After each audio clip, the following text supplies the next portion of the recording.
So what was the most surprising thing on this trip? We saw a lot of different things. I would have to say the most surprising thing was how far the salmon actually travel to get to their spawning grounds.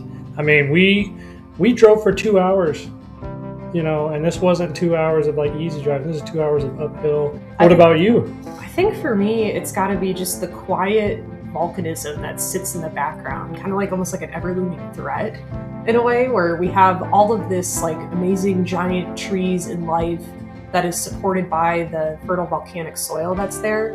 But knowing that Mount Rainier is a dormant but still active volcano, and knowing that that can just go at any given time, just kind of gave like its own vibe to everything that was there. But I have never seen trees that big in my entire life, and it was just like it really is its own biome. The temperate rainforest, it's somewhere I've never been before, and I was amazed by it. And we did our whole round through the Olympic Peninsula, drove past Mount Rainier, and then all the way out to Spokane through the Columbia River Plateau that was up there. So we made a lot of ground in 2 days. I hope you enjoy our trip around the Olympic Peninsula.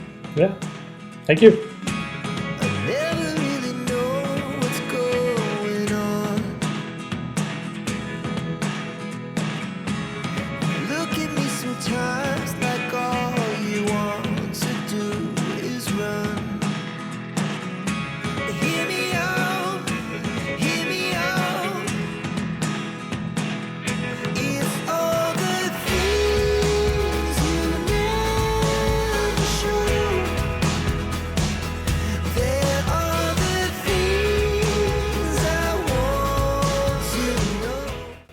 So tell me about the floating bridges. Before we get into the floating bridges, I want to explain the principle that allows the bridge to float, and I realize not a lot of people understand it. So I'll try and put it in terms people have probably experienced in their life.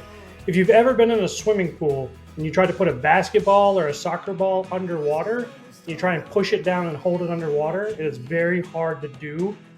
That is the principle that allows things to float. That's called buoyancy. Let's first start with the reason why would you want to float a bridge. It is deep in Washington, off the coast, and in the, was it Puget Sound? Yeah, like a whole Space Needle. Yes, so if you imagine a bridge with its pillars that hold up the bridge, you'd have to build a Space Needle for every span. They make giant concrete basketballs, basically, is an easy way of thinking about it, and then they put a bridge on top of the basketballs, and they balance the weight of the bridge with how much the basketball lifts, and that way when cars get on it, like even if it puts more weight on it, it'll only sink like a foot or two. It won't move much. Yeah. Now, they do have a lot of tide. I think our guide said 17 feet. I mean, 17 feet is a lot. It's literally your entire house is how much the tide goes in and out. And one way to think about this, to stop your bridge from floating away, is they basically drop anchors, like a ship anchor, but a giant concrete anchor, and they'll sink it out next to the bridge, and the bridge is literally floating up and down, connected by lines to the bottom. What's wild to me is that they're literally concrete pontoons, and they're just filled with air, right? Yeah, they're just air. Yeah, they're literally just a big basketball that a bridge is floating on.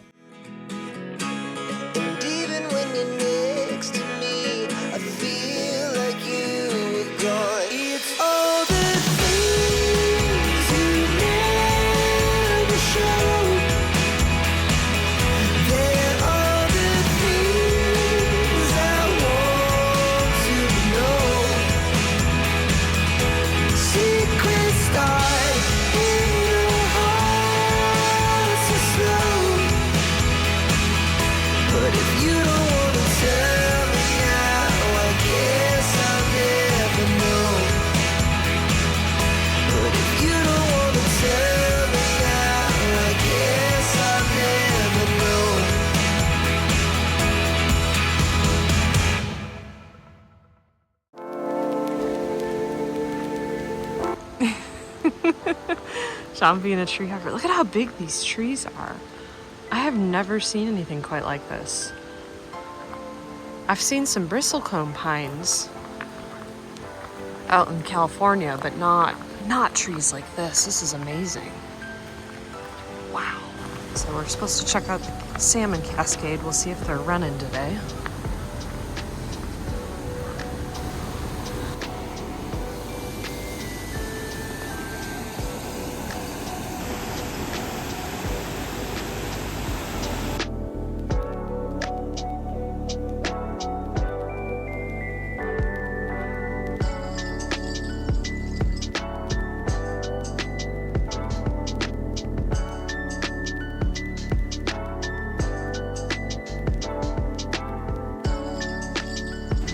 So that is little salmons fighting to get up current between these two rocks.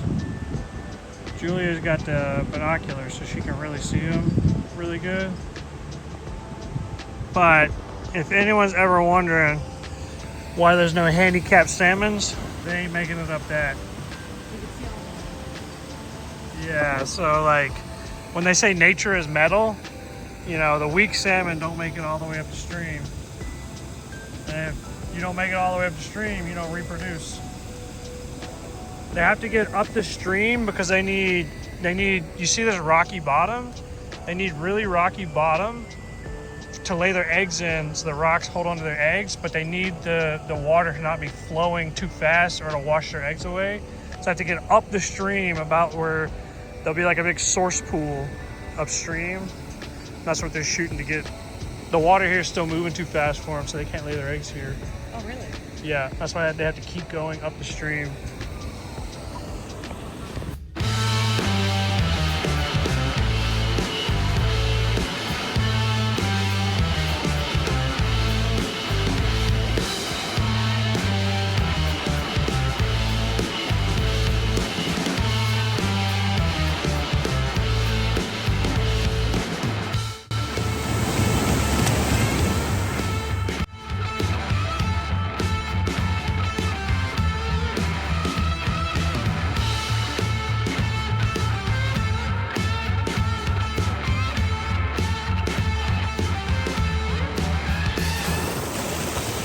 I didn't get it on camera, but one made it.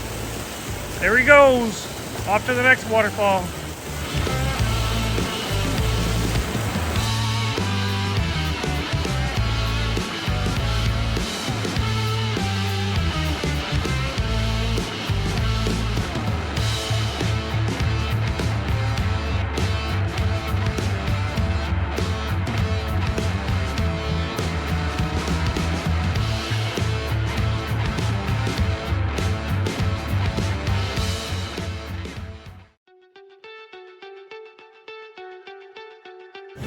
Oh wow! So here's something super cool to show you. I finally found one. This is a volcanic breccia. And so we have all these little pieces that are down here that you see. So these are when this erupted, because a lot of the eruptions here are really explosive. These pieces are pieces of the rock that was around it, and this is pieces of the magma around it. And so it was so explosive, it incorporates pieces of this. And you see how angular these are? So that's how I know that it wasn't having to do with any sort of like river effect or anything like that. That these exploded out and were incorporated into the andesite rock that we're seeing here. Isn't that cool? So there's your geology lesson. I had to get real close to the ground here. All this has been rounded off by a lot of the river. But yeah.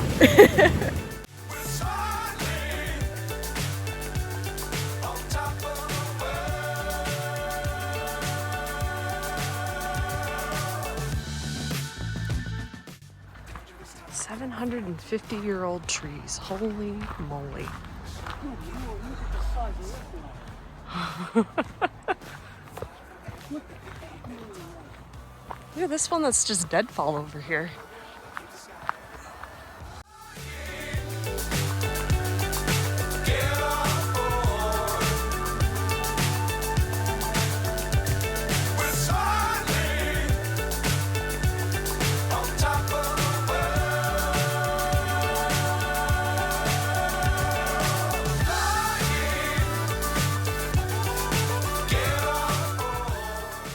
All right, my question is, does this moss create a biofilm layer that if we step on it will like be causing permanent damage? Kind of like in Iceland you would, or like when you're out and we were out in Moab and they want you to deviate from the path, because I see like people have deviated from the path here, you know. So that's kind of what my question is, like, is this kind of the same, or does this stuff grow so fast that it doesn't doesn't hurt it. I don't actually know. I don't know a whole lot about this biome because I've never been to this one before. In Moab, it definitely does. They take hundreds of years to build up those biocrusts, especially in the desert because there's not as much nutrients to build up. Same thing in Iceland. And then in Iceland, yeah, same thing, really nutrient starved. I don't think it would here. I think it probably would recover pretty quick, but there's so many people that visit that like this just gets really treaded down. But we'll look it up and we'll confirm that or not. 'Cause I'm not sure.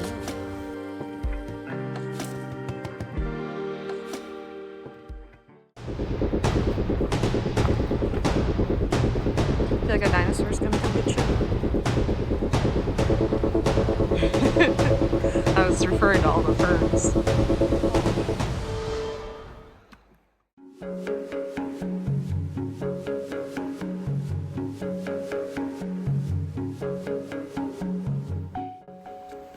So something I realized is this is probably what a lot of ancient Earth looked like some of the first plants to exist like on land were ferns because they're very, very simple.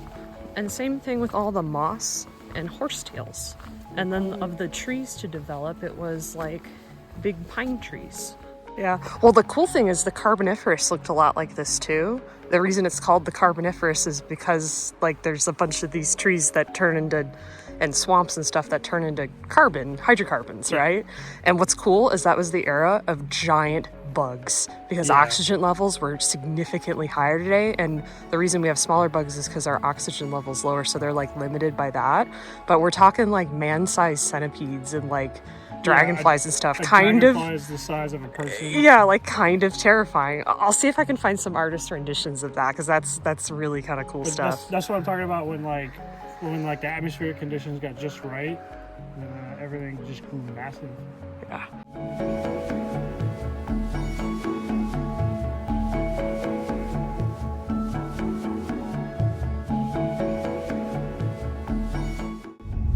So something else that's kind of cool is we just drove by the Solduck Hot Springs.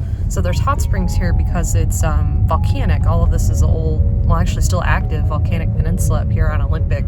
And we could smell it. So it smelled kind of like when we were in Iceland or that time I was in Hawaii. You could smell the sulfur from the hot springs, which was super cool. So I was asked John, I was like, did you fart? No. It was, oh, then it's volcano. No.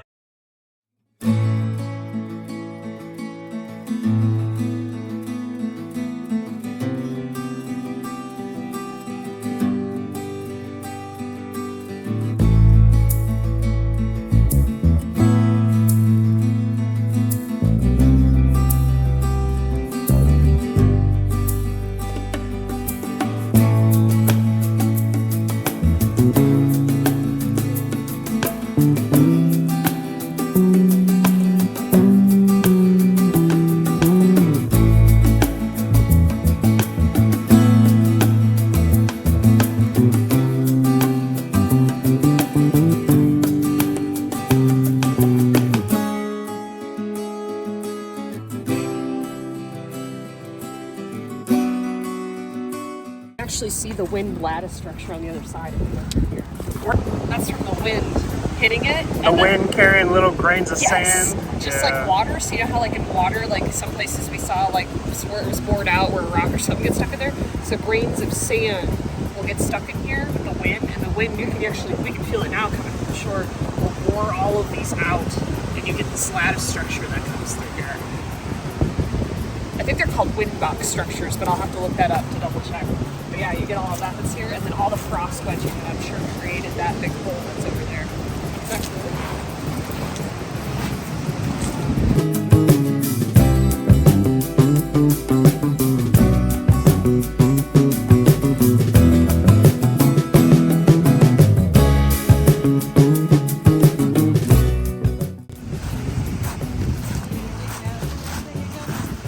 Huh? You doing your David Attenborough thing again? And here we see a rock muncher in a natural habitat with a rock. All right, Stick Nation. How do we rate this stick? It's very smooth. Incredibly smooth. An absolute Beautiful. smooth brain unit. Not a single thought going on with this stick. No, it's amazing with all the like round rocks, the wood gets washed over everything, and it just just like polishes it basically. It just strips all the wood off of it, and then it's just like the smoothest thing. Yeah. I don't know. I give it honestly, I give it like an 8 out of 10. That's a pretty good stick. Yeah.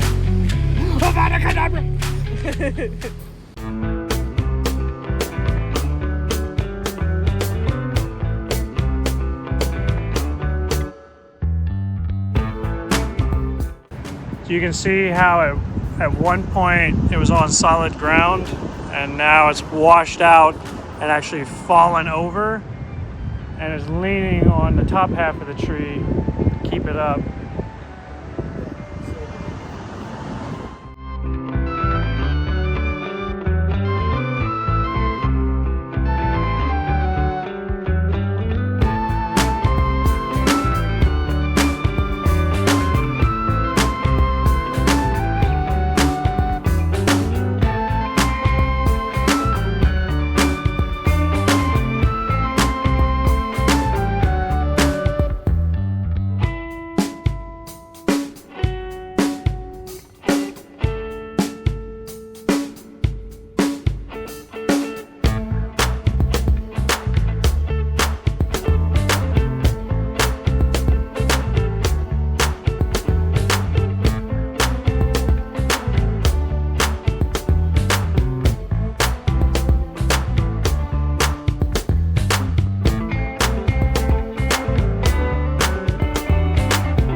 Do you see him on the end of that rock? Oh, hey, little guy.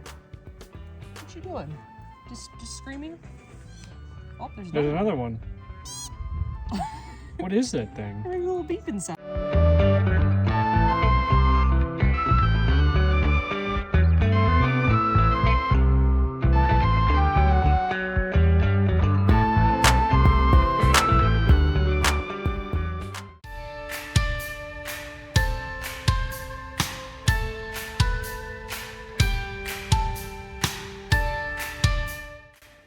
So Mount Rainier might look absolutely beautiful and stunning, but something I would like to point out is that it is actually a massive volcano and what we call a stratovolcano. So if we look at this hazard map from the USGS, which is the US Geological Survey, so they're geologists like me that work for the government and the public good, we can see that there's actually evacuation plans and different hazards depending upon where you live. And you'll notice some centers here, such as Seattle and Tacoma, rather large cities, that would be in the way of this volcano if it were to erupt. So if we look at the hazard map there, we're going to see debris flows and lava flows and what they call pyroclastic flows, which is like superheated ash, very near the volcano because the lava is kind of a little more sticky. It's that andesite that we talked about earlier. And then if we look at the yellow that's on the map here, these are what are called lahars, which are like superheated mud. So because the top of the mountain is covered in glaciers here, or the top of the volcano in this case, the lahars are actually mud from that melted glacier. When the lava or magma comes to the surface, becomes lava, melts the glaciers, and then it rolls down these river valleys and causes massive destruction. So I can hear you asking, Julia, why the heck are there volcanoes here to begin with, let alone all the hazards and everything? Well, let me tell you. So let's take a look at this figure. So we can see that the reason that there are volcanoes is because really close to Seattle and to Washington State is what we call the Cascadia Trench, which is where the Juan de Fuca plate is hitting the North American plate and going underneath it and subducting down into the ground. So because of this Juan de Fuca plate and the way that it collides, you can see that once it goes into the mantle, it causes melt within the mantle on that oceanic crust, and it comes up, starts melting pieces of the continental crust, and eventually will build up so much pressure and melt that it will erupt explosively onto the surface. But because it's a combination of the mantle, oceanic crust, and continental crust, that's how we get andesite, which is that stickier lava.